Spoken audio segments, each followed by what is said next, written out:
তোমাদের second term পরিবেশের question paper কীরকম হবে দেখো। সময় পাবে 1 ঘন্টা। হ্যাঁ, প্রথমে দেখো কি আছে, সঠিক উত্তরটি বেছে নিয়ে লেখো।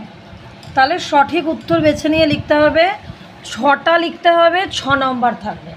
1 নাম্বার করে 6টা লিখতে হবে, 6 নাম্বার থাকবে। কি করতে হবে? টিকমার্ক করতে হবে।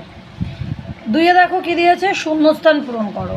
এখানেও 6টা শূন্যস্থান পূরণ করতে হবে, 1 নাম্বার করে 6 নাম্বার থাকবে।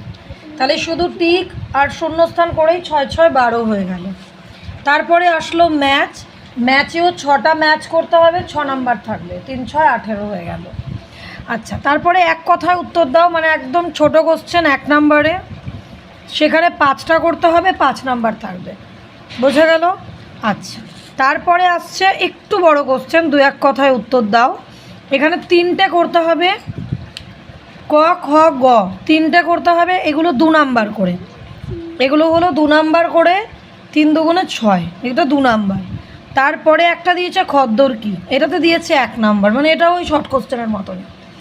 খদ্দর কি, তাহলে আমরা কি বুঝলাম, আমাদের পেপার কীরকম হবে সেটা বুঝে নিলাম। কী কী আসবে, টিকমার্ক 6টা, ফিল ইন দ্য ব্ল্যাঙ্কস 6টা, ম্যাচ 1টা, 1 নম্বরের প্রশ্ন 5টা, 2 নম্বরের প্রশ্ন 3টে, তারপরে দিয়েছে একটা 1 নম্বরের প্রশ্ন। এই হলো আমাদের সেকেন্ড টার্ম পরিবেশের প্রশ্নপত্র।